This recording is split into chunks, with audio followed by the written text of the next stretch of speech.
Mas a minha casa é quase um acervo. São delicadas as perucas. Aqui, no caso, são espadas e sabres de luz, entendeu? Não tem onde colocar espadas e sabre de luz. Eu depois vou te mandar esse Instagram dela, que aí você mostra pro Luan. Tá bom. Quantos anos ele tem?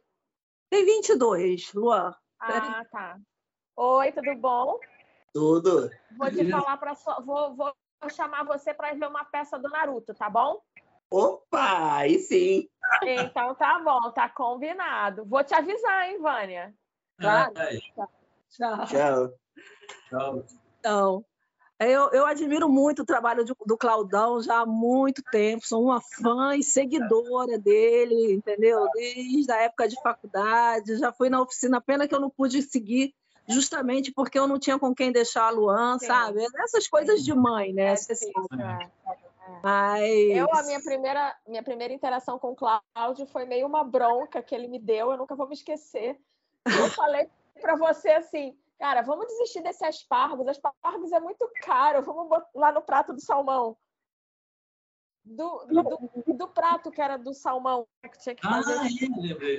E aí você assim, não, porque aí faz o salmão, era um prato cenográfico, olha que prato cenográfico chique, salmão com aspargos e o tal do purê de batata roxa. Purê de batata roxa, não, de batata doce roxa. Doce roxa. Que eu nem sabia que existia. E acabou que eu que comprei a comida. E eu que fiz o salmão. Nossa! E foi de verdade? Não foi cenográfico?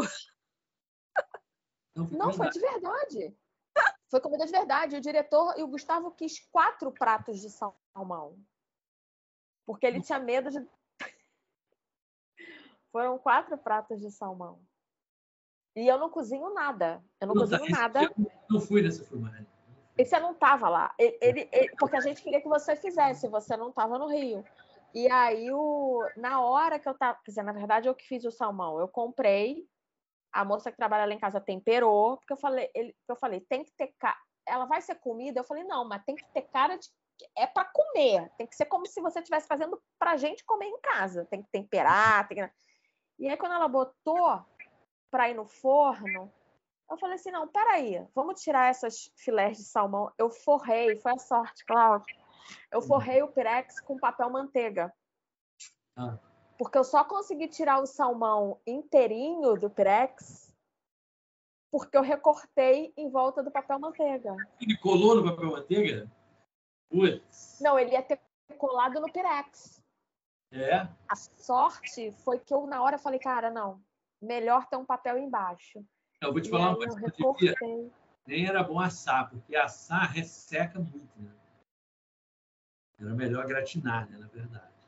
Porque assado, ele resseca muito. Mas gratinado como? Eu não cozinho nada, não entendo nada. Gratinado não, desculpa. Eu falei gratinado porque... Grelhado. Receita de gratinado. Como é que é o nome? Maçaricado. Maçaricado. Na verdade, é legal isso. Você dá uma maçaricada e pronto, acabou. Você não vai comer... Mas aí é muito... Mas você pode só grelhar, isso que eu queria dizer. Você pode só grelhar o outro, aquele dourado, e ele fica mais, né, mais consistente. Tá? Eu tinha falado desse prato, né? Aliás, deixa eu só estabelecer logo uma diferença aqui. Mas, na verdade, esse prato estava no roteiro, né? Uma coisa é comida de cena, outra coisa é comida cenográfica. Duas coisas diferentes. A comida de cena é aquela comida que você vai comer em cena. É a comida usada em cena. É a comida usada em cena, ou seja, você vai comer. A comida cenográfica que é a comida de mentira. Né? É a comida feita, né, de outro material. Mas ainda se usa? Usa, mas você põe comida cenográfica para ficar de fundo, né? Para ficar de Sim, né? Não em primeiro plano. Não é coisa... Não, às vezes até né? Primeiro plano, assim, mas se você não come. É isso, a diferença é essa, você não come. Deve ser aquelas confeitarias, né? Ou doces. Isso, doce, por exemplo. Mesas de casamento. Boa. Ou muita coisa para foto. Por exemplo, para foto. Que não é para filme, é para foto. Você vai fazer foto de publicidade, de comida, tem muita coisa que é feita, né? Para poder ter a consistência. Por exemplo, sorvete. Fotografar sorvete, por exemplo, tem que ser cenográfico. Senão ele derrete, né? Não tem nada. Ou então vai fotografar dentro de uma câmera frigorífica, né? Mas é muito difícil fazer isso. Então a galera tem, aí o sorvete tem que ser, aí é cenográfico. O sorvete você tem que fazer sorvete, aí tem que fazer um monte de coisa, né? Faz sorvete de massa de biscuit, faz sorvete de, sei lá, nem lembro mais o que é que faz sorvete. Tem umas massas, a massa de modelar. Nossa, massa de biscuit nem. Isso é uma coisa que eu não sei nem se a garotada sabe o que é. Não é. E ainda existia aquela coisa mais antiga, papier mâché. Papier mâché. Nossa, isso é uma coisa que eu não vejo usar muito nada. A cenografia, papel mâché não era uma coisa muito, nunca foi, pelo menos para mim, uma coisa muito, um material muito usado em cenografia, não. Porque é uma coisa muito demorada de fazer. É muito... E é frágil, né? É frágil. Eu não estou chutando você, não. Você está sem som, Maria. Eu fechei aqui, muito frágil, o papier mâché é muito frágil. Pois é. E tem outras opções, sabe? De coisas que você pode usar que não é... São mais práticas, mais rápidas, mais resistentes. Moldagem vacuumforme, por exemplo, acetato moldado é muito mais... Né? Muito melhor de usar, muito mais rápido, muito mais resistente, muito mais barato. O papel mâché tem uma demanda de tempo, de coisa muito grande. Oi, Fernanda, conseguiu? Oi, Cláudio. Não apareceu mais ninguém lá. Não? Pode ser que o pessoal tenha entrado mais cedo. Não sei, teve um problema de link aqui, Vânia, aqui. Não sei o que eu... Eu fiquei meio perdida lá. Eu até tinha falado para a Fernanda, eu nunca usei esse aplicativo, e aí, como dizia, quando começar a reunião, a gente te avisa. Então, aí eu fiquei. Já estava lá, e quando eu consegui falar com a Fernanda, já tinham 25 minutos. Eu falei, minha nossa, perdi. Pois é, eu também, eu não estava conseguindo, não. Eu entrei, até consegui entrar às 7 horas, né? 7h01, mas só com um link que a Fernanda me mandou. Com outro link que eu recebi primeiro, eu não consegui entrar, não. Se não é a Fernanda, não ia ter nem você, nem eu aqui. Bom, a gente já está falando, né? Cenografia aqui. Mas, então, vamos... A Fernanda não achou ninguém lá, então vamos começar oficialmente aqui o nosso papo? Sim. Então é o seguinte, na verdade, toda vez que tem esse encontro aqui, eu quero explicar um pouquinho o que é o curso e o que a gente, né, o que eu proponho no curso. E depois a gente fica isso mesmo, batendo um papo, tirando dúvidas, né? Todo mundo do que é não só de como funciona o curso, mas de como é o trabalho, né, do cenógrafo. Né? Como é que é a cenografia, o que a gente faz. Enfim. No curso de cenografia, eu procuro... Se bem que a Maria já tem uma coisa assim, Vânia, é que nos últimos 2 períodos, né, desse ano que eu dei o curso, aconteceu de não rolar o curso de direção de arte. Então, terminou que a nossa turma de cenografia fez a direção de arte. Então, a Maria fez outros cursos e fez os filmes com a gente no último período. E aí ela viu a gente trabalhando, mas o que a gente fez, no final das contas, foi direção de arte. Né? A gente fez alguma coisa de cenografia, em alguns filmes tinha algum detalhe ou outro de cenografia que a gente fez também e englobou tudo, mas a gente terminou fazendo direção de arte. Então, não era uma coisa de cenografia como o curso se propõe, toda vez que ele começa, ele se propõe a fazer cenografia, e aí, porque se não tiver o curso de direção de arte, a gente termina fazendo a direção de arte. Eu vou falar para vocês, vou ser muito sincero, que eu nunca dei um curso de cenografia só. Eu nunca tenho, eu sempre tive que... A gente sempre optou por assumir a direção de arte dos filmes. Então, a cenografia fica ali dentro da direção de arte, sempre. Ficou, né? Nas últimas vezes, mas... E no caso da direção de arte, tem algum pré-requisito? Tem que fazer um curso antes? Não. Beleza. Não tem não. Na verdade,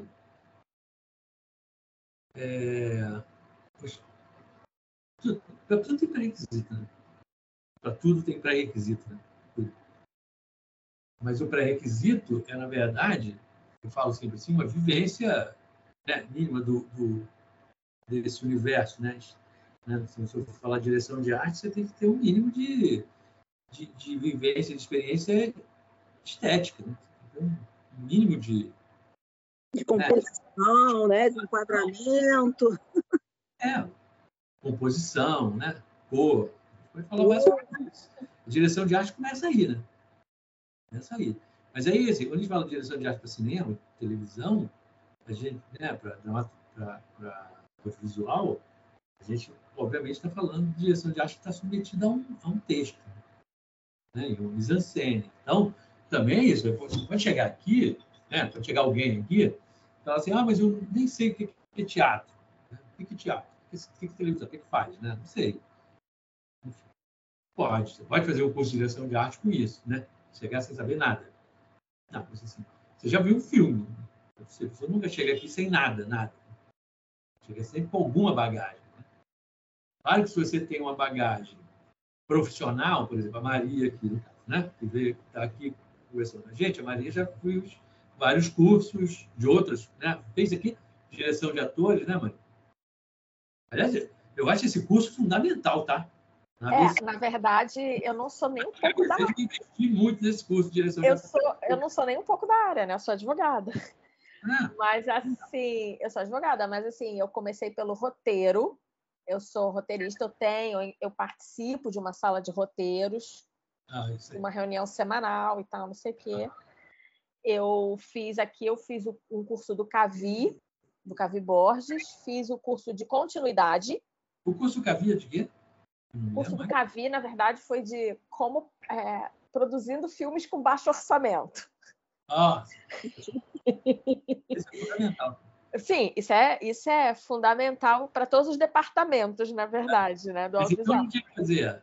Fiz o curso de continuidade e fiz o curso de direção de atores. Mas, assim, mas a questão é que eu já trabalhei na produção de muita peça estudantil, de teatro mesmo. Trabalhei, você vê, eu já fiz cenário, eu fui para aula de costura por causa dos figurinos da minha filha. Então, assim, na verdade, eu sou aquela que eu montei sofá com Luther num dos curtas. Então, assim, é aquilo. Mas a gente, assim, eu trago uma vivência, né? Até por causa da minha filha, que é atriz, eu trago uma vivência de presença nesse meio, né? E aí eu acho que isso junta com alguns aspectos pessoais de cada um. Eu gosto dessa questão da cenografia, eu gosto da questão do figurino. Então, assim, sempre fui uma curiosa do cinema, então a gente vai meio, né, assim, ajudando, não é que vá fazendo, mas vai ajudando, vai observando, vai entendendo, vai aprendendo, vai... Isso, assim. Então, assim, o curso, tanto de direção de arte quanto de cenografia, ele não tem nenhum pré-requisito. Mas eu não sei a diferença entre cenografia e direção de arte, por exemplo. Tá. Já vou explicar. Mas como a Maria falou, toda experiência específica, né? Experiência específica da área, né? Na área de audiovisual, de dramaturgia, de cinema, teatro, é bem-vinda. E toda experiência universal de vida é mais bem-vinda ainda. Né? É isso, na verdade, é que... Né, assim, até porque a gente precisa dividir essas... Principalmente na minha área de cenografia e direção de arte, é que tem dois momentos muito claros de divisão nessas matérias, que é a parte teórica e a parte prática. Isso é bem claro. E a parte teórica engloba aí a parte, na verdade, não estou nem falando do curso especificamente da aula, né? Estou falando da profissão mesmo, da atividade profissional. Eu tenho uma parte, que é a parte criativa, que você tem que sentar e pensar, e ver as suas referências, e pensar com a sua experiência, com as coisas, né? Tudo para você criar, daí você vai tirar um projeto. É a parte do projeto, especificamente. E daí você parte para para a parte prática, que é a parte de construção, né? É a parte onde você coloca em prática, né? Você realiza aquele projeto. E o projeto ele pode ficar só no papel, né? Aliás, você pode ser um profissional que não sai do papel. Né? Você pode ser um ótimo cenógrafo, um ótimo diretor de arte só no papel, sem ter realizado nada. Aí você passa para alguém que é fera só em realizar também, que não cria nada. Você pode ter alguma coisa. Você pode ter. Eu, por exemplo, faço os dois. Gosto de fazer os dois. Eu, quando eu faço direção de arte, quando eu faço um projeto de cenário, fazendo direção de arte, eu já estou pensando na forma de construir. Eu nunca faço um projeto onde eu não... Sabe, faz parte do meu processo de criação pensar o processo de construção também. Então, em geral, no meu projeto, ele já sai com material indicado, sabe, com processo construtivo já indicado, de montagem. Eu já penso na montagem. Às vezes, eu penso até na desmontagem. Eu penso na desmontagem. Quando eu estou desenhando, eu estou pensando na desmontagem já. Como é que eu posso facilitar a desmontagem? Como é que é a desmontagem? Sabe, pergunto à produção quanto tempo eu tenho para desmontar. Sabe? Isso é importante na hora que eu estou fazendo o projeto. Mas você pode setorizar isso. Né? Fazer coisas diferentes. Então, assim, isso é um ponto. E, aliás, Maria, muito daquilo que você estava falando antes da Vânia chegar, uma coisa que a gente comentou durante a gravação, eu e a Maria, sobre a falta de experiência experiência de vida, de vivência mesmo, dos alunos, né? Os meninos de 20 e poucos anos hoje, que a gente, às vezes, fala uma coisa que é a coisa mais comum, né? No mundo, mesmo nome e tal, ou varreu. Outro dia eu morri de rir lá no filme, eu lembro qual era que eu pedi para alguém da equipe varreu um canto da sala, assim, do cenário, e o menino não sabia nem segurar a vassoura. Não sabia nem segurar a vassoura. Eu falei, pô, esse cara vai cair, né? Vai se machucar. Vai me dar essa vassoura aqui que vai terminar se machucando com essa vassoura. Então ficou rindo. O cara nunca pegou na vassoura na vida, né? E isso acontece. No audiovisual isso é muito comum. Quando a gente está lidando com gente de classe média alta, né? A maioria das vezes, né? De classe média alta, a gente nunca pegou, nunca lavou a louça na vida. Né? Não sabe a diferença de detergente, sabão em pó. Não sabe. Não sabe. Você vai assim, isso aqui é o quê? Bota lá um sabão em pó, um detergente. Você está sem som, Vânia. Você está sem som. Oh, desculpa, que eu estou fazendo um negócio aqui. Vai, às vezes, precisa limpar alguma coisa numa cena de continuismo, né? Taca ali um veja, tira uma tinta, acabou. Tem esse risco também, de usar o material inadequado, às vezes, né, que pode estragar o cenário. Se você usar... Uma vez aconteceu... Isso até uma coisa... A gente fez um stand, foi lá no Hotel Glória até, um stand, não me lembro o que era o cliente, e o stand era todo de acrílico, assim, tinha um janelão de acrílico grande, assim, toda a parte de fora era acrílico. E aí terminou tudo pronto, entregue a hora, ótimo, né? Vamos dar um rolê, depois a gente volta. Né? Só aí chama o pessoal da limpeza, aí veio a limpeza. Quando a gente voltou, o acrílico estava todo fosco, assim, embaçado da janela. A menina da limpeza não sabia, limpou o acrílico com algum produto químico. Você não pode limpar acrílico, você tem que limpar com água, sabão e lustramóveis, é isso. Você não pode usar nenhum produto químico, zero, nem álcool. Devia ser um produto que não podia ir no plástico, né? Não, é álcool. Se você usar álcool... Pois é, já dá merda. Pois é, porque o acrílico é um plástico, né? Se você usar álcool, já dá merda no acrílico. Se você usou veja, sei lá, manchou a porra toda. E não tinha mais conserto. Não tinha conserto. E era a véspera do bagulho. Não dá nem para trocar. Não dá nem para trocar. Enfim. É isso que eu estou falando. Então, assim, os alunos, os meninos, né? As meninas, como são muito novos, jovens, né? Lá, na sua maioria, não tem essa vivência que eu falei. É importante saber varrer, gente.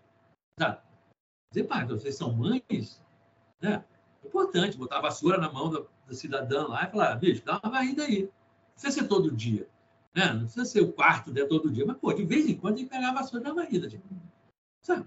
Que, porra, eu acho ridículo a pessoa chegar lá e não saber nem pilotar a vassoura. Eu não sabia como pegar a vassoura. Não sabia como pegar a vassoura. É um negócio impressionante. Pegou assim, não sabia onde pegava, sabe? Pegou mais para baixo. Aí foi varrer, se enrolou todo. Falei, não, me dá. Deixa que eu varro isso, deixa que eu varro. É isso. Bom, enfim. Deixa eu voltar aqui. Se fica direcionando aqui, é uma merda. Mas o que aconteceu naquele dia que você comentou comigo foi que ela não sabia, que isso para mim foi muito assim. Era o que foi? Não lembro. Do abajur. Que ela tava, lembrou? Ela estava montou o abajur todo torto, não conseguiu o ajudar abajur estava torto. A gente via pelo monitor que o abajur estava torto, capenga.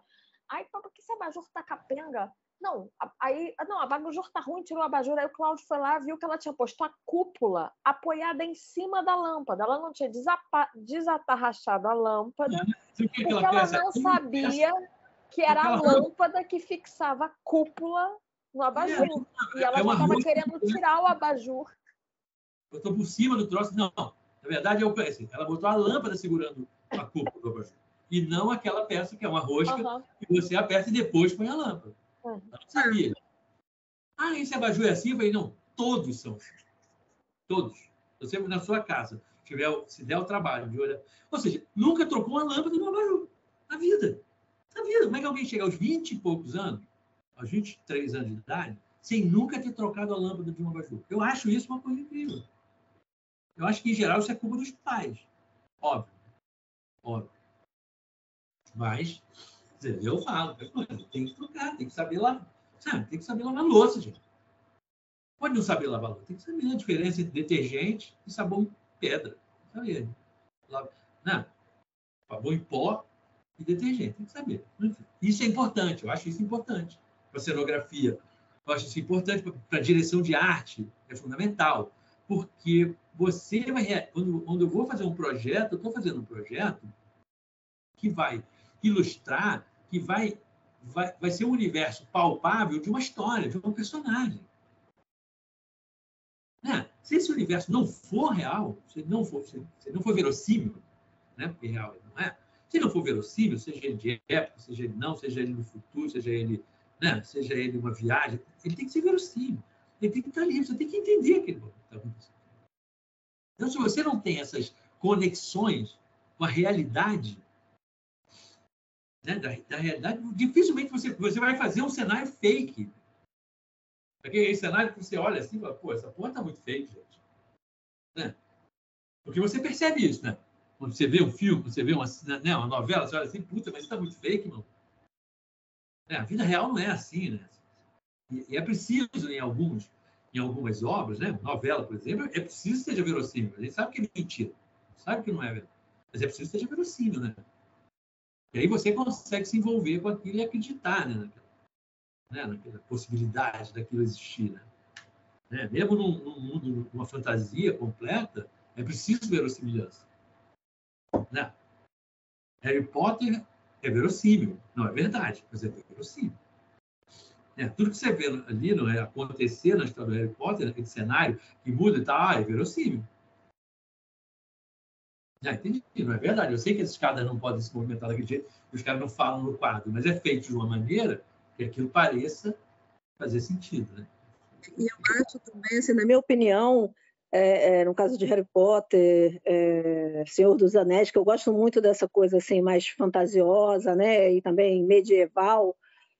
Eu fiz uma pecinha também, uma peça com uns alunos de uma clínica psiquiátrica infanto-juvenil aqui de Niterói, da UF, e eu falava para os meninos, eu falava, olha, a roupa tem que ser envelhecida, tá? Então a gente vai ter que botar assim. Aí eu fiz umas arminhas umas espadas de MDF, né? Aí botei o negócio assim, taquei talco, taquei umas coisas para envelhecer.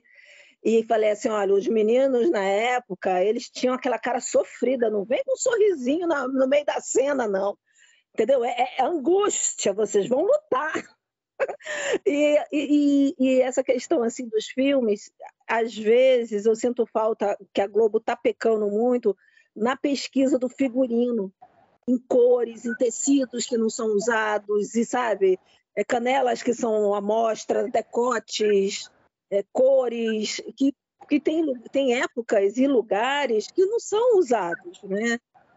E tem pessoas, tem classe social que não usa, né? Tem palavreado que se usa também. É uma coisa que antes tinha mais capricho, hoje não tem. Essa coisa da linguagem também, assim, de falar, né? Como as pessoas falam, mesmo de época, essa é uma opção também agora. É uma uma, como é que chama? É uma linha, né, não, é a opção por uma linha mais naturalista. Nossa, você não, porque é muito difícil você reproduzir o falar de uma época, né? O falar a comunicação de uma época é muito difícil, até porque a gente tem poucos registros, né? Claro. Disso, né? Há poucos registros. Porque a literatura também ela não é tão, né? Ela não é um registro, porque assim, ela é um registro, principalmente os mais antigos, tem um registro mais da norma culta, né? Mesmo na literatura, que não é um registro da linguagem coloquial, né? Que muda muito, né, de uma época para outra. E a gente não tem. Isso é uma opção por essa coisa da linguagem especificamente, né, do falar, é uma opção de estética mesmo, né, dramatúrgica e tal. Por exemplo, você vê isso foi uma coisa que me chamou muito a atenção, mas que eu achei que essa opção foi muito bem feita, foi no Cidade de Deus. O Cidade de Deus se passa nos anos 70, 80, mas a linguagem era contemporânea, era atual, era local. Era dos anos 2000, né? Porque foi quando foi? Cidade de Deus foi lançado em que ano? Não lembro. Está completando 20 anos esse ano. Então, foi 2000, era uma linguagem local, contemporânea. Eles optaram por essa, principalmente porque eles não usavam atores. Né? Muitos dos atores não eram profissionais, né? Estão começando e tal. E porque resgatar essa linguagem podia dar um aspecto também muito, por outro lado, muito artificial. Né? As pessoas iam, né, ter que impostar. Então, como eles queriam essa coisa mais, né, dinâmica, naturalista mesmo, ali do linguajar e tal, optaram por deixar. Eu achei que funcionou melhor.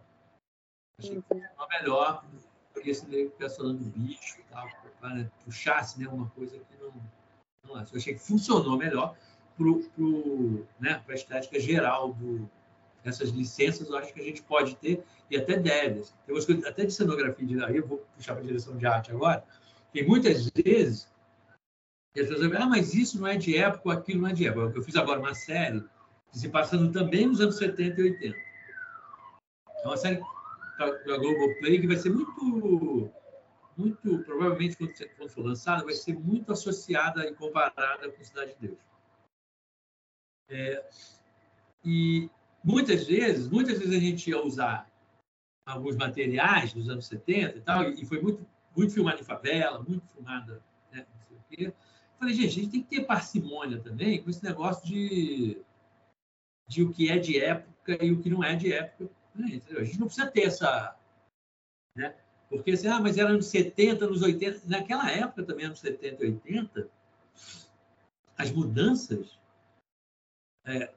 foram muito poucas em 10, sabe? Não era que nem agora que as coisas mudam muito rápido no ano. Lá em 10 anos não mudava quase nada. 75, 85, muito pouca coisa mudou em termos de tecnologia para a gente, sabe? Assim, tecnologia de arquitetura, decoração, por exemplo, a diferença é pouca. Agora não, que as coisas são muito mais rápidas, aceleradas e tal. Mas as mudanças eram pequenas. Então tinha coisa dos anos 70, e eram-se materiais, por exemplo, né? Dos anos 70, materiais de decoração de apartamento, ou eletrodoméstico, que eram dos anos 70, que cabe muito bem nos anos 80, tranquilamente. A geladeira vermelha, inclusive, me faz falta. Geladeira, fogão, sabe? Então, mas isso... Aí teve uma discussão, por exemplo, foda, foi da janela de alumínio. Eu falei, claro que tem, gente, alumínio é desde os anos 60. Eu era criança e as janelas eram trocadas por alumínio. Elas começaram a ser trocadas por alumínio justamente nos anos 70 e 80. Essa coisa escrota que tirava a janela para essa porra feia. Né?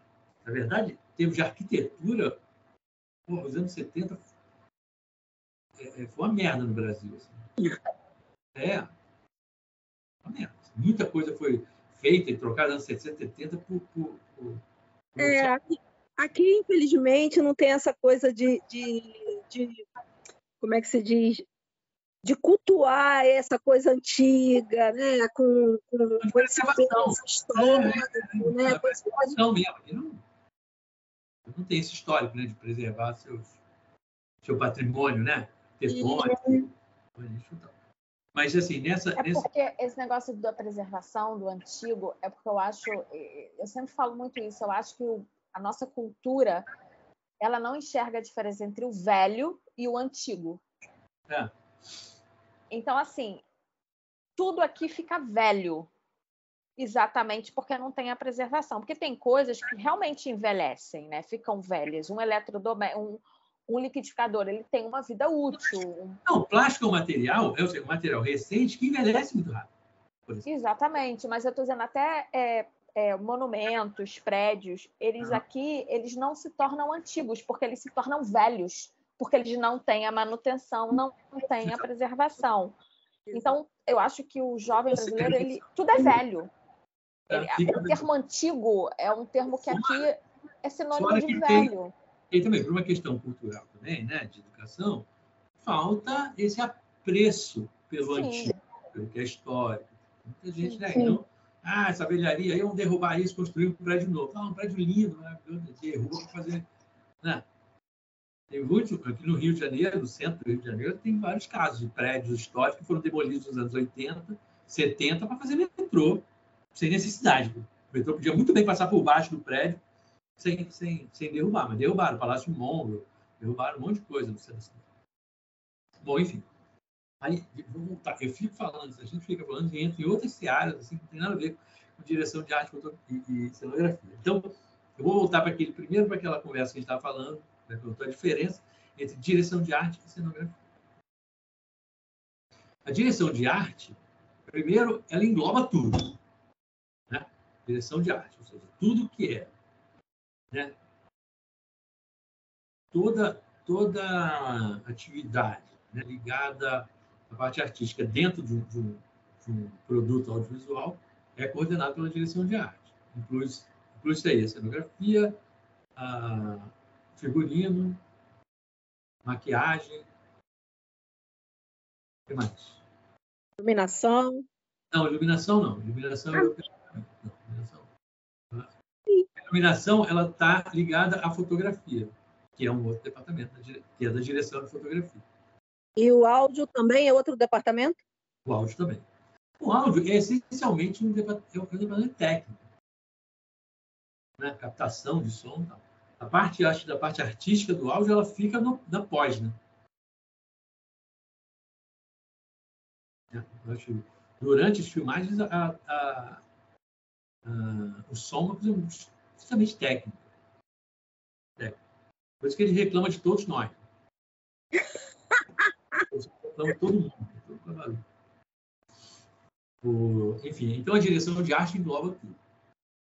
Mas engloba em termos de coordenação, né? A arte ela tem separado, figurino, separado. Eu, por exemplo, eu nem sou muito de mim. Quando faço direção de arte, eu gosto de ter um figurinista, sabe, independente, que faça, que proponha e tal. Eu gosto de discutir tal, mas eu não gosto de ficar lá tomando conta, dando muito. Não. Eu gosto de discutir o conceito. Depois do conceito, minha filha, sabe, se vira. Eu não gosto. Eu sinceramente, não gosto. Não gosto de cuidar, de ficar perdendo tempo com figurinha. Perdendo tempo que eu digo assim, pegando parte do tempo que eu nunca tenho para cuidar das outras coisas que eu tenho que fazer. Nunca tenho nem dinheiro, nem tempo. Então, eu prefiro ter alguém, um figurinista independente, que resolve tudo e tal. Só para a gente discutir conceitos.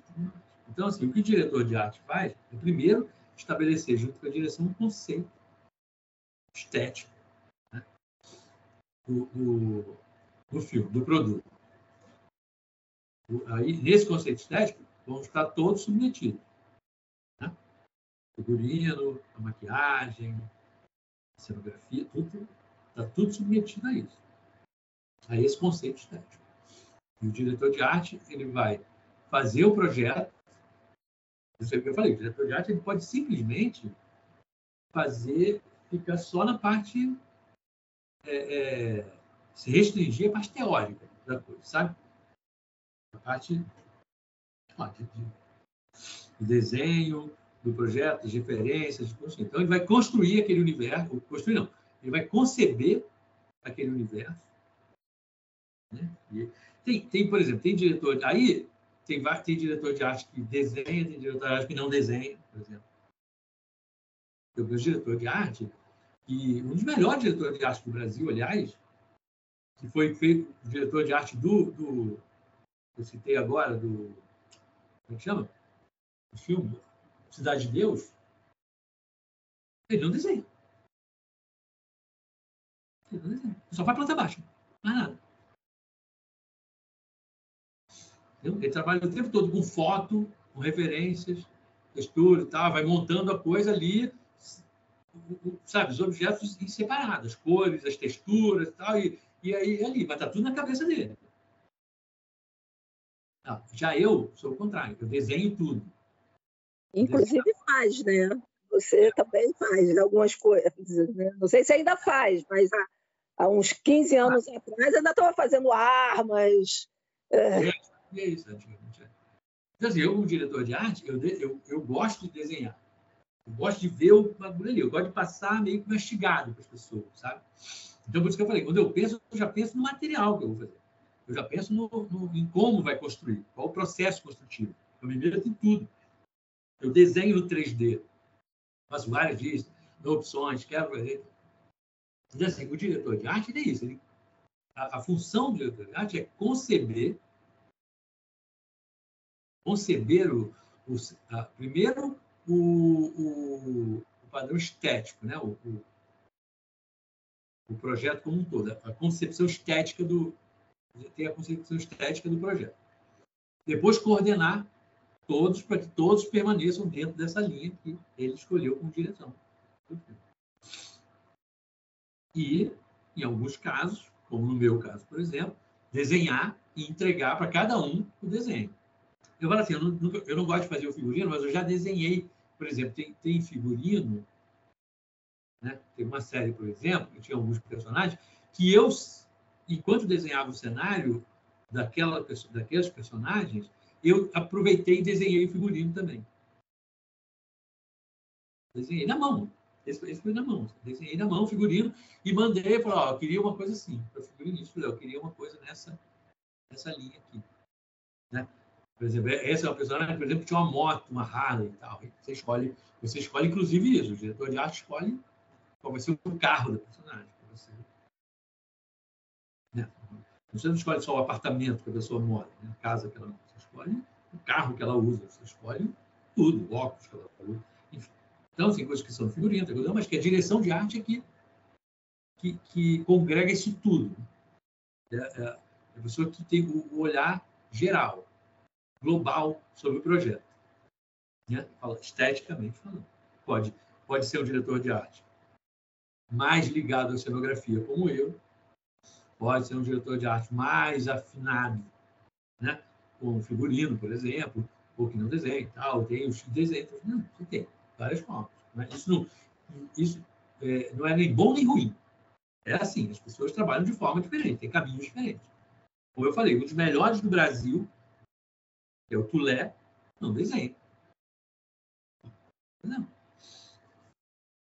E falar em direção de arte, por exemplo, direção de arte de cinema, eu estou falando, mas direção de arte, por exemplo, de publicidade, né? ou de como é que chama? Revista de moda, por exemplo, revista de decoração. Né? Tem um diretor de arte na revista lá e tal. Então, assim, um dos melhores do Brasil que eu conheço é meu amigo, né, do peito, que é o Zé Renato Maia, também, que é meu amigo da faculdade lá da Belas Artes e tal. Para mim, um dos melhores diretores de arte do Brasil. Cara incrível em publicações, em revistas e tal, que ele faz, e decoração, ele faz decoração também, ele faz, e é designer gráfico, né? Então desenha um palitinho, uma batata com palitinho embaixo. Nunca desenhou nada. Que alívio! Mas não desenha nada, nunca. Nunca soube desenhar, nunca aprendeu a desenhar. Mas é um dos melhores diretores de arte que eu tenho. Poucas pessoas têm uma percepção e um domínio do ambiente estético como o Zé Renato tem, sabe? Mas aí, o Zé Renato tem uma coisa, como o Tulé também, por exemplo, se tem dois profissionais que são incríveis, mas se tem uma coisa em comum entre os dois, e aí sim, como eu estava falando, não é pré-requisito para o curso, mas é pré-requisito para a profissão, é cultura. É estofo, sabe? Você tem que conhecer a vida. E não é conhecer só a história da arte, não. Não é conhecer só o que está acontecendo agora. Não. Sabe? É música. é conhecer a vida, conhecer a rua, sabe? Conhecer a sociedade onde você vive. Política, né? Porque a política muda tudo isso. Isso é política. Isso já é política, né? Então, assim, a gente fez essa série, por exemplo, que eu estava fazendo agora, que eu falei, era um negócio que 95% da história se passa em comunidades e tal, né? Cenário de apartamento de gente pobre. Aí eu falei assim, não, gente, que é coisa que eu falava, não, você não pode botar isso no apartamento. Você é uma pessoa pobre, pô. Uma pessoa pobre nos anos 70 não tinha telefone, não, gente. Não tinha televisão. Não. Tem uma televisão, não tem negócio de televisão. Pô, a pessoa que mora num como é que chama? Naqueles condomínios, né? Prédios de. Como é que chama? Conjunto habitacional. Conjunto habitacional, Tava aqui. A gente fez um cenário de um andar de um conjunto habitacional com 4 apartamentos e tal, e mobiliado. Eu falei, não pode. Tem que ter televisão. Não tem televisão. Tem televisão. Porque a pessoa não tem. Aí está. Eles não eram vivos, nem sabem que naquela época, até nas casas de classe média, existia uma televisão. Na minha casa tinha uma. Então, mas é que hoje a juventude está habituada. Se tem 5 pessoas na casa, tem 5 televisões. Tem 5 computadores, tem 5 telefones. Essa vivência que eu estou falando. Você não pode fazer a direção de arte de um filme, de uma série, e colocar uma televisão, pode colocar aí 2 televisões num apartamento de classe média baixa nos anos 70. Não pode. Não pode, porque é uma incoerência. Máquina de lavar. Eu falei, não tem, esquece isso, gente. Não tem máquina de lavar, não, pô. Lavar é de rico. O chuveiro era gás, que gás, pô. Olha, na década de 70, a maioria das pessoas nem tinha máquina de lavar roupa. Não tinha isso. A gente não Independente tinha. da classe. Era uma coisa... Outra coisa importantíssima, né? O telefone era o preço de um apartamento, quase, na década de 70. Eu não tinha telefone. Era fichinha mesmo e vai pro orelhão. O orelhão, inclusive, para colocar nesse cenário. Eu era criança, adolescente, porque a minha mãe ela comprava telefone e dava pra gente. Assim, eu sou o caçula. Então eu fui o último. Quando eu ganhei o telefone, no ano seguinte acabou aquela parada. E às vezes você queria comprar um telefone e você tinha que entrar na fila para comprar a linha. Custava uma fortuna. Você comprava ações da negócio. Custava uma fortuna, isso. Custava uma fortuna. As pessoas pobres não tinham telefone em casa. Não tinham telefone. Simplesmente. Eu me lembro que eu era criança, tinha vizinho, a gente morava na Tijuca, numa vila, aquela vila que eu morava na Tijuca, não sei se você lembra, ali na Uruguai. Era uma vila, a boa parte tinha telefone, tinha uns 2 ou 3 casos que não tinham telefone. Classe média, tal, que ia lá ligar. Posso dar um telefoninho? Claro, né? Posso ligar, liga lá. Porque não era só porque a pessoa era da classe baixa que não tinha telefone, é porque não tinha linha disponível para todo mundo que queria ter telefone também. Eram 2 questões diferentes, né? E não era só você mudava. Até as pessoas mais ricas, às vezes, ficavam esperando o telefone. Você mudava de casa, não tinha que mudar e o telefone ligar na mesma hora, não. Pedir lá, enfim. Então, assim, para fazer direção de arte, é isso. Você precisa ter uma vivência do que é. Porque os cenários, porque a concepção artística, a concepção estética de um filme, de uma novela, de uma obra, ela passa por isso. Sabe? Ela passa por você entender aquele mundo que vai ser representado. Né? Você tem que entender aquele mundo, que realidade aquela sociedade tem. Qual era a realidade daquele momento daquela sociedade, naquele espaço. E assim, os anos 70, do interior, eu vou falar assim, da cidade para o interior é uma diferença enorme. É uma diferença enorme. A gente que morava no Rio de Janeiro, quando a gente viajava para o interior, em Minas, no interior de São Paulo, é tudo completamente diferente. Completamente diferente. Então, essa questão da direção de arte é isso, é essa concepção geral estética, histórica, né? Social, enfim, política, que você precisa entender. Você tem que ter esse cabedal de informações, além de, obviamente, o estético. É óbvio que o estético tem que estar, mais do que nenhum outro profissional dentro do nosso, a gente precisa ter um conhecimento, um cabedal, né, de informações, de memória, né, de arquivo, né, de informações estéticas, né, que são fundamentais. Claudão, qual é o termo que você está falando? O quê? Desculpa, agora eu me perdi. Teste? Não entendi. Agora sou eu que não entendi. Não estou entendendo a pergunta, mãe. Você está falando um termo, você está falando, tem que ter conhecimento, com TE, alguma coisa. Estético? É estético, é porque está cortando a minha coisa. Está cortando um pouco, você fala. Por isso eu também não estou entendendo. Sua pergunta está cortando. É isso. Sabe, a gente precisa ter um capital de conhecimento, de memória, como é que a gente fala isso? Como é que é? Tem um termo melhor para isso. A gente fala assim, eu tenho guardar um repertório. É isso.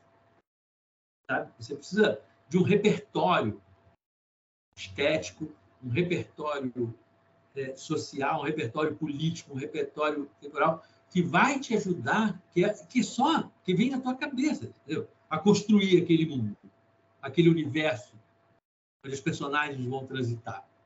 É função, né, entre outros, do diretor de arte, caracterizar a personagem. Você caracteriza a pessoa. Como é que você conhece uma pessoa? Pelo modo como ela fala, pelo modo como ela se veste, pelo lugar onde ela mora, pela profissão dela, pelas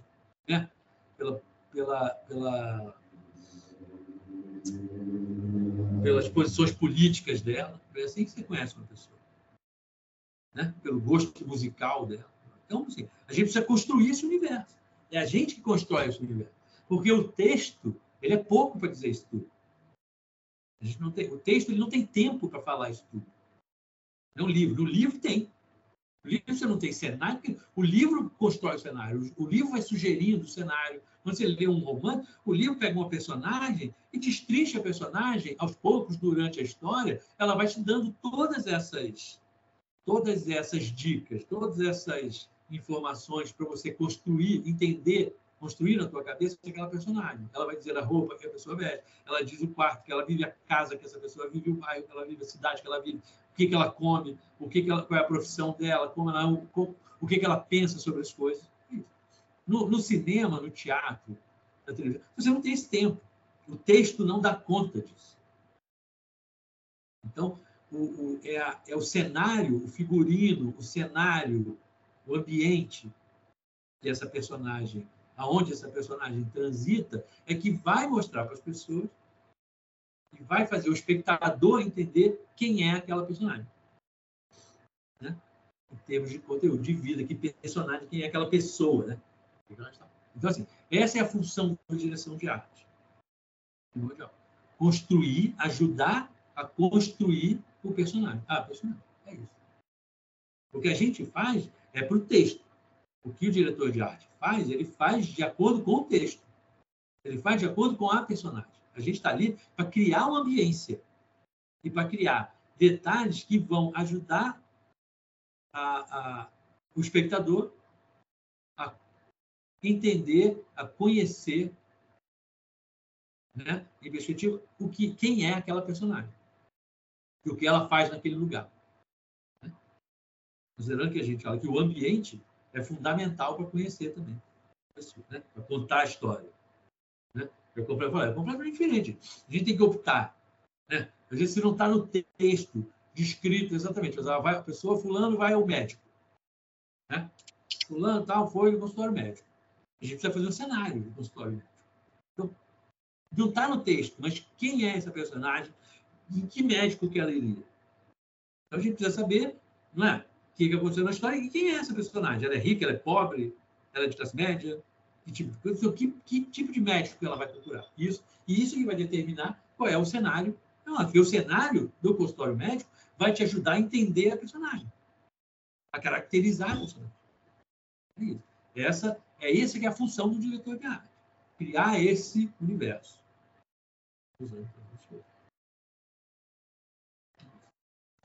Aí, agora a cenografia. A cenografia, eu gosto de resumir o trabalho do cenógrafo pensando no audiovisual, tá, gente? No teatro, lembre que no teatro é diferente. Né? O teatro é o cenógrafo, não tem uma figura do diretor de arte. No teatro é o cenógrafo que faz tudo. O cenógrafo é o diretor. Até porque no teatro, o diretor muitas vezes faz... eu já falei errado, porque vou construir a frase melhor. O diretor, em boa parte dos casos, ele faz às vezes do diretor de arte, o diretor do teatro, da peça. O diretor da peça, ele já dá essa... Né? Ele que cria esse conceito estético. E o cenógrafo, ele pega esse conceito estético e realiza. Então, assim, eu gosto de dizer, de resumir a função do cenógrafo como alguém, como profissional, que realiza a proposta da direção de arte. Ou seja, dá forma àquilo, torna aquilo, concretiza. É isso. O verbo melhor para mim é concretizar. Ele concretiza a proposta do diretor da direção de arte. Essa para mim.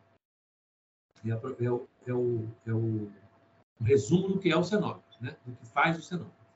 É concretizar uma proposta da direção de arte. Tá? Muitas vezes acontece, muito aqui no Rio, no Brasil e tal, do diretor de arte ser o cenógrafo também, que acontece comigo a maioria das vezes. A gente nunca tem dinheiro, orçamento suficiente para contratar todos os profissionais que a gente gostaria. Então, em geral, a gente faz essas coisas. E falando assim, do curso de cenografia, do que faz o cenógrafo e do curso de cenografia, é que a cenografia, aí sim, Vânia, a cenografia, você estudou isso na escola, na faculdade, na Belas Artes, quando você vê cenografia, é que é fundamental para o cenógrafo, duas coisas. Duas coisas são fundamentais para a atividade do cenógrafo. A primeira é conhecer geometria. Você nem precisa ser uma pessoa versada em arquitetura, por exemplo. Claro que a gente vai trabalhar com planta baixa. Planta baixa é uma coisa de arquitetura. Então, a gente vai trabalhar com elementos arquitetônicos, a gente vai trabalhar com a simbologia, né, da linguagem arquitetônica, né, de símbolos de coisas de arquitetura. Então, a gente precisa saber o básico de arquitetura, para fazer a planta baixa, para fazer em escala.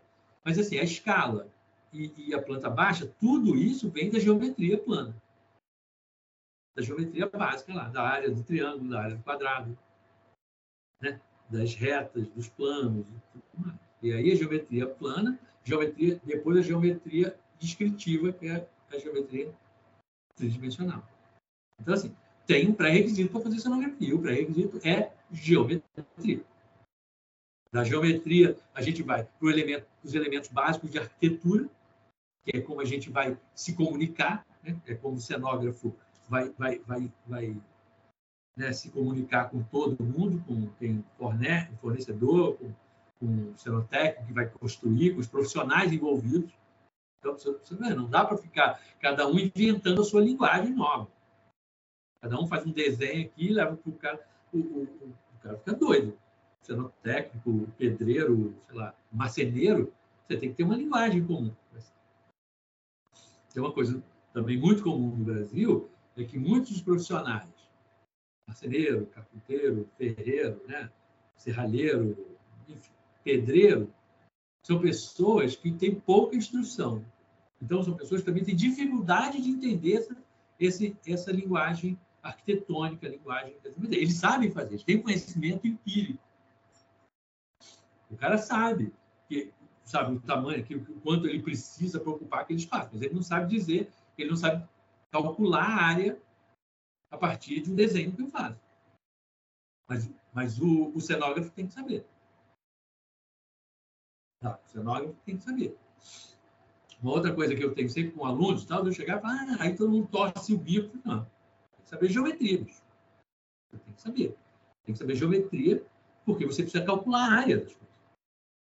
Você não pode simplesmente fazer um negócio aqui, entregar lá e alguém se vira para calcular, para comprar material. Não, o cenógrafo tem que escolher o material. Aí depois disso, depois que o cenógrafo desenha depois que ele usou o conhecimento dele de geometria, arquitetura, né? Estou dizendo assim, vai. E nem é um conhecimento muito profundo, não, tá? É algo bem, bem elementar. Eu acho o nível de geometria e de arquitetura que a gente usa na cenografia é bem elementar. Então, usando isso, a partir daí que você desenhou, você tem que determinar materiais. Então, você tem que conhecer os materiais. Uma coisa simples, uma escada, por exemplo, né, que a gente vê muito hoje em dia, erros de composição, né, da altura e comprimento do degrau, por exemplo. Tem gente que desnivela um centímetro e aí a pessoa já faz um esforço. Se isso for feito no teatro, por exemplo, é tombo na certa, né? Essa coisa do tamanho do degrau. Tem um padrão que você tem que conhecer para seguir. Que você adapta. Claro, a cenografia tem essa vantagem, que não é arquitetura. A arquitetura, você precisa seguir rigidamente aquilo. Claro que livro não segue. Então, você tem que seguir rigidamente. Para não mudar isso. Você não pode passar anos. Você vai passar anos ali. Na cenografia, às vezes o bagulho vai ficar 1 dia, 2 dias. Então, não tem problema, né? Um degrau, você adapta para as suas necessidades, né? Ali, né? Daquele projeto, momentâneas ali. Necessidades que podem ser financeiras, que podem ser de tempo. Você tem pouco dinheiro. Então, pouco dinheiro, eu vou economizar um pouquinho aqui. Se eu tirar 1 centímetro de cada degrau desse, eu economizo R$500. Sim, estou chutando, né? Mas, assim, e também tem coisa de espaço. Às vezes eu vou construir e não tem espaço. E o negócio não vai ser usado. Ninguém vai subir aquela escada, ela só está no fundo lá, representando. Ou só tem uma cena o cara subir na... Pô, foda-se. Não vou fazer isso. Enfim. Mas, por outro lado, também, a arquitetura, você não pode fazer uma coisa que diminui para lá. Você tem que fazer. E a gente, às vezes, é obrigado a mudar, né, o desenho, por exemplo, a perspectiva de uma coisa para poder simular que o bagulho é maior do que é, de fato. Já fiz isso mais de uma vez, de ter um corredor que vai diminuindo lá no final para parecer que ele é maior, porque eu não tenho espaço. Eu queria ter um corredor de 10, 20 metros, mas eu não tenho espaço no estúdio para fazer 20 metros de corredor. Então, eu vou fazer um de 10 e vou roubar na perspectiva. E vou conversar com o diretor de fotografia para ele fazer aquele enquadramento bem centralizado ali, que é para forçar ainda mais essa perspectiva. Então, assim, é preciso, e até para isso é fundamental que você conheça a geometria. Né? A geometria. Mas isso que você falou do corredor, né, que você está falando, é que você vai roubar na geometria, que você vai fazer a parede falsa inclinada, não é isso? Eu faço porque isso um corredor menor que o começo. E isso é um conceito básico de geometria. As linhas paralelas se encontram no infinito, se cruzam no infinito. Isso é uma... Cara, eu me lembro disso do colégio. É perspectiva. É perspectiva, que é geometria. Sim. Perspectiva, mas na faculdade a gente dá perspectiva. Sim, faz aquele Y assim, depois começa a seguir com os esquadros e tal, não sei. Também tem que saber usar esquadros. Então, assim, eu falo assim, pré-requisito para fazer cenografia é isso. É saber o básico de geometria e o básico de arquitetura. Basicão mesmo. As informações são básicas. O problema é que o nego chega com 20 e poucos anos lá para ter aula comigo, fala, geometria, eu falei, cara, mas você deu no ginásio. Não estou nem falando uma coisa que você nunca aprendeu, não. Por você aprendeu no ginásio. Então, assim, para cenografia é isso. Você precisa desenhar o bagulho. E para desenhar você precisa saber geometria. Para propor coisas, você precisa saber geometria. Para propor essas soluções. E você precisa... Aí tem essa outra vez que é o conhecimento de materiais. Aí isso não tem jeito. Só a experiência dá. Então, isso nem é pré-requisito. Quando você vai fazer um curso de cenografia. Não pode ser, porque só a experiência com materiais é que vai te dar o conhecimento de materiais. A gente pode falar, claro, assim, né? Claro que eu posso falar das características gerais, das aplicações, né? Da madeira, do ferro, do plástico, por exemplo, para ficar no mais, né? Plástico, madeira e metal. Eu posso, né? Mas eu nunca vou conseguir abranger a quantidade de materiais que existem dentro dessa gama.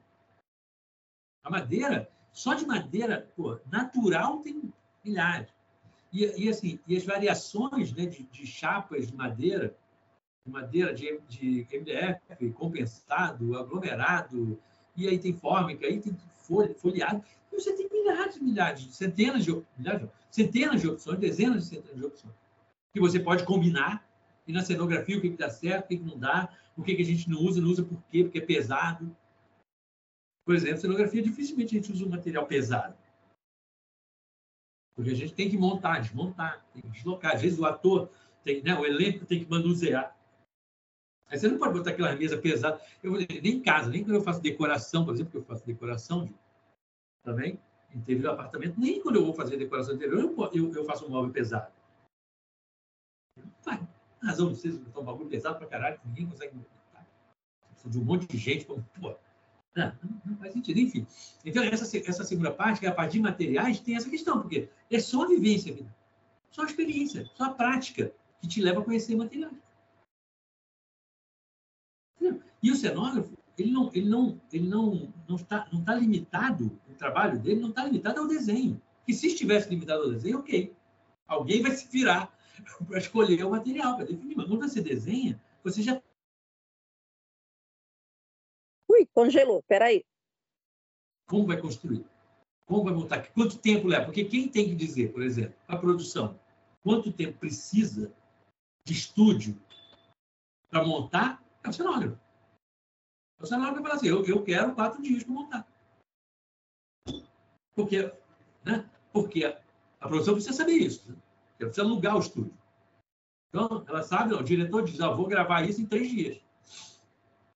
Vou levar 5 dias para gravar. Então, ela aluga 5 dias para gravar. Aí, ela aluga 1 para desproduzir. Mais 1. E antes, para montar? Quanto tempo precisa? Aí, pergunta para a luz, precisa 1 dia para montar. E o cenário? Precisa de quanto tempo para montar? O cenógrafo tem que saber. E esse tempo varia de acordo com um monte de coisa. Ninguém mais sabe. Só o cenógrafo que sabe quanto tempo precisa. E o cenógrafo precisa saber que material que ele vai usar, qual a mão de obra que ele vai usar, quanto tempo as pessoas vão levar para montar. Eu preciso estimar. Tudo bem que eu posso perguntar, mas assim, dificilmente eu vou perguntar ao cenotécnico quanto tempo ele vai levar para montar o negócio, mesmo que eu tenha um desenho pronto, e ele vai me dar uma margem um pouco maior. Sabe? Às vezes nem ele sabe. Então, a gente que tem que saber quanto tempo para dizer. É o cenógrafo que tem que desenhar aquilo, às vezes já proposto pelo ele, não precisa nem dar a forma. A forma que ele já deu foi o diretor de arte ele precisa detalhar aquilo. Às vezes o cenógrafo, o diretor de arte já dá com acabamento tudo. Às vezes não. Às vezes o cenógrafo tem que definir qual é o material que vai dar acabamento. Sabe? No caso, por exemplo, eu queria que isso aqui tivesse aspecto de mármore. Diz o diretor de arte fala. Mas o quê? A pia, uma mesa, o que é que seja? Aspecto de mármore. Mas vai ser mármore mesmo? Quem vai decidir isso é o cenógrafo.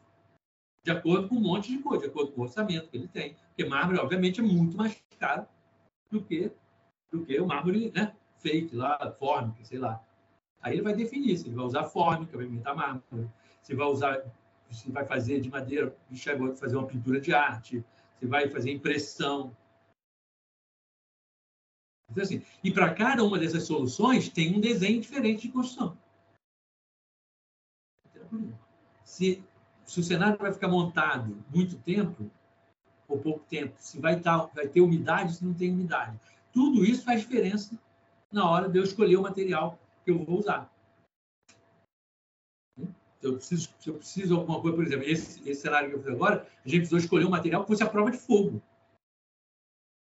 Porque o cenário, no final, pega fogo. Então, eu precisava construir o cenário num material ignificado, um material que fosse anti-chama. Porque senão o cenário inteiro... Imagina, se dá um apartamento, até as paredes estão pegando fogo. Não pode. Então, não podia construir de madeira, como é o que a gente normalmente faz. Né? Não podia, não sei que... mas, construir de madeira e depois ignifugar, sabe? Ia dar tanto trabalho, ia ser tão... Nossa, era preciso escolher um material que já fosse a prova de chama. Eu cheguei a essa conclusão. Falei, a gente precisa, eu e a Vanessa, que era coordenadora de arte, a gente conversou e tal, e terminamos usando um material que a gente nunca tinha usado na vida.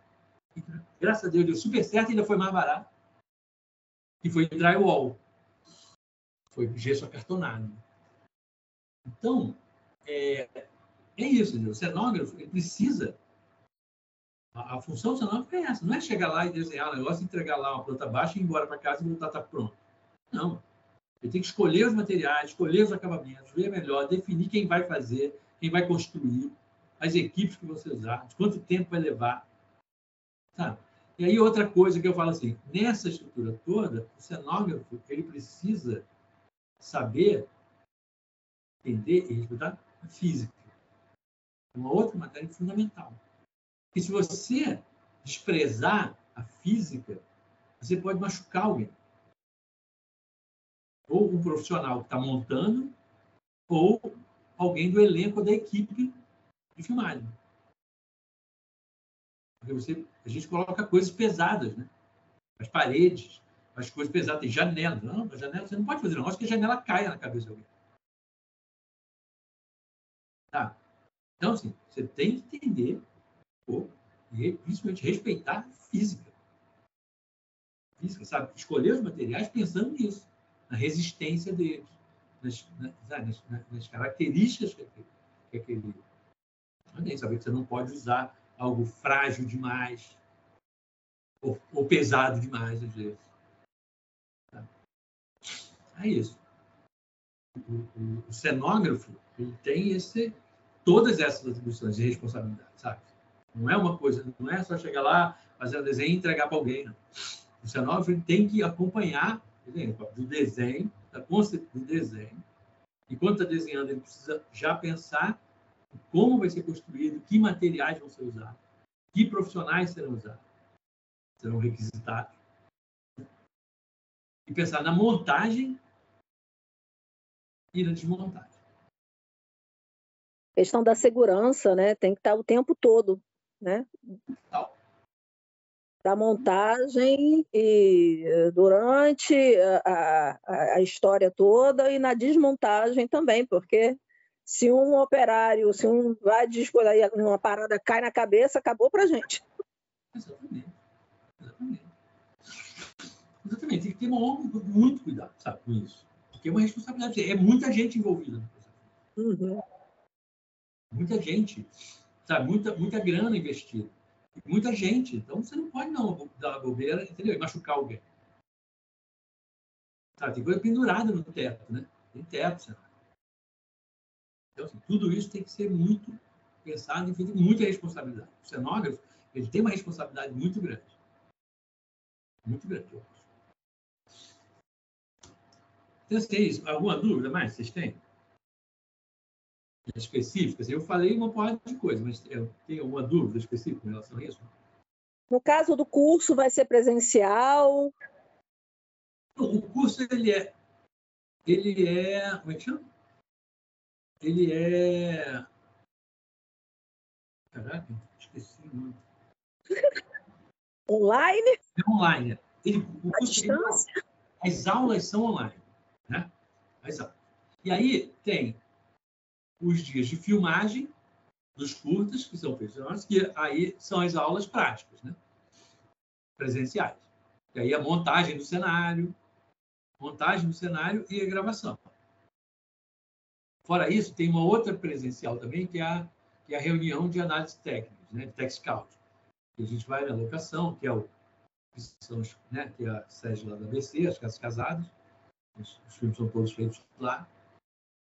Entendeu? Mas eu estava até comentando com a Fernanda agora, antes de você chegar, que eu estava querendo fazer, já que agora acabou a pandemia, está mais controlada, e a gente já está convivendo mais, todo mundo vacinado, eu queria ver se conseguia, aí também depende, porque assim, toda vez tem alguém no curso que é de fora do Rio.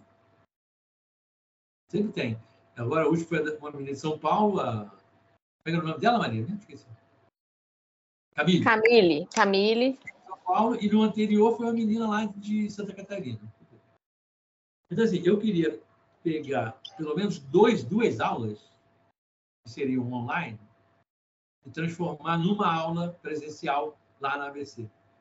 Principalmente nessa parte de planta, quando chega no momento da planta baixa e dos materiais. Que aí é uma coisa que eu acho bacana ser presencial, estamos ali botando uma mesa, e a gente desenha, rabisca e mostra coisas, sabe? Pega os materiais, discute materiais, eu acho bom esse negócio. Fora que eu sempre quero fazer, e não sei se consigo, não consegui ainda, que é levar os alunos para visitar um galpão de cenotécnico, enquanto estiver construindo um cenário, para entender como é que funciona. Assim, eu estou querendo propor isso, mas isso aí depende muito da disponibilidade, porque tem muito aluno também que trabalha o dia todo e tem aula à noite. E aí entra no curso justamente porque a aula é virtual e à noite. Aí para fazer uma aula dessa presencial, é melhor que fosse, até para ela ter mais tempo, que fosse de dia, e a visita a um galpão, sei lá, tem que ser de dia, que é a hora que os caras trabalham. Né? Então, assim, isso aí fica muito na dependência de qual é a turma, né? Como é essa turma, né? Então, vocês podem, então, não vale a pena. Né? Se metade da turma não pode, às vezes não vale a pena fazer. Mas o curso é, assim, a maior parte... Em termos de horas, dá mais ou menos a mesma coisa, meio a meio. Mas em termos de dias, são muito mais dias de aula online e 4 dias de aula presencial. Mas 4 dias de aula presencial é o dia inteiro, né? São 4 dias inteiros. Então dá, né? 30... Muito mais, né? Porque a gente chega lá, fica de 8 a 10 horas lá, né? Filmando. A gente até chega...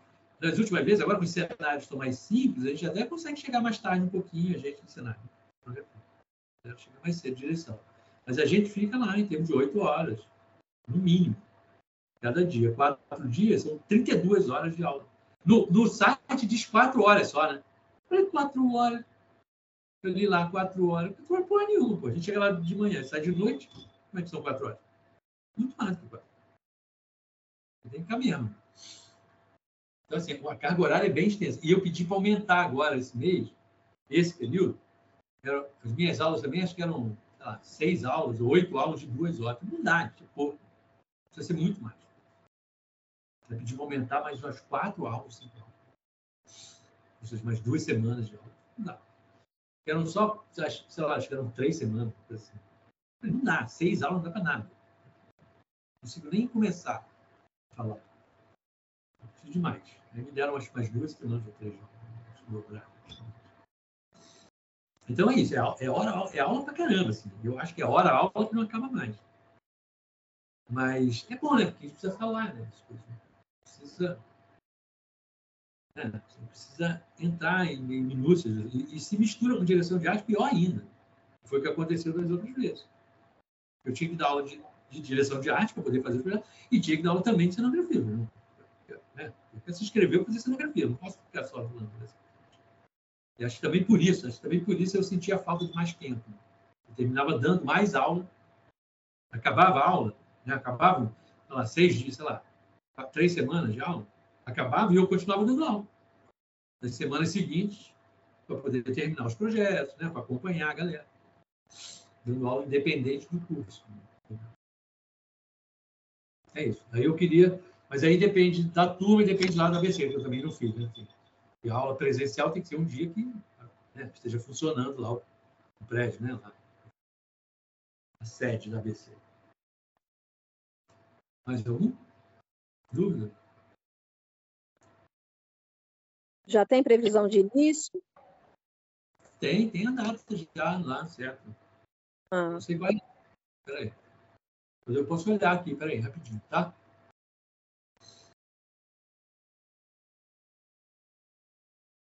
Porque, na verdade, eu vi no teu Facebook, então... Uhum. Peraí, eu vou olhar aqui que tem um calendário que a Adriana me mandou. Peraí. Esse aqui? Não.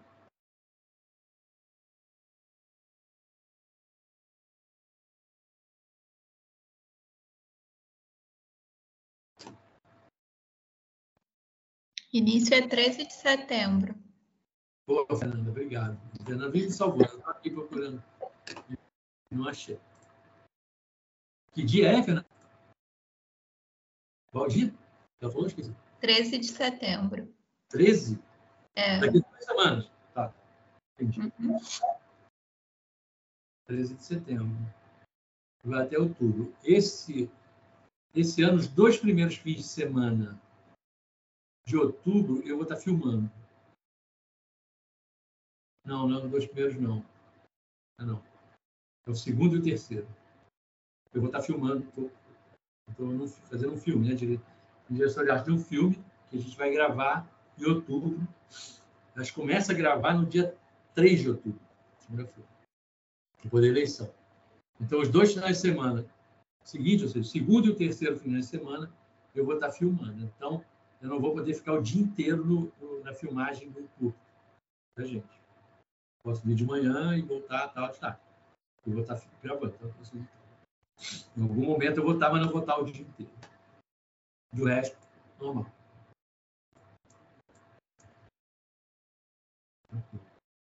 No caso, o curso, o curso de agora, o anterior mesmo, o curso ele vai, as aulas vão dentro, tem um projeto específico que aí vai sendo ensinado dentro desse projeto, ou é questão de aula, de conteúdo mesmo? Duas coisas assim. Tem esse conteúdo que eu falei básico, que a gente vai falar, né? Que foi isso que a gente falou agora aqui, de geometria e essas questões estéticas e tal, e geometria e na cenografia, né? Especificamente. Na cenografia. Eu estou contando que a gente não vai fazer direção de arte. Na cenografia, a gente vai falar, vai fazer uma introdução a essas coisas básicas. Geometria, elementos de arquitetura, né? Planta baixa, 3D e tal. E vai pensando, e o projeto, os roteiros dos filmes que a gente, né, que todo mundo vai gravar, é que vão nortear a gente. De qualquer forma, a gente tem que pegar um projeto. Se tiver um curso de direção de arte, é que isso, eu ainda não tive, a gente ainda não fez paralelo a um curso de direção de arte, como eu falei. Então, mas eu imagino assim, tendo um curso de direção de arte, a direção de arte passa para a gente, sabe?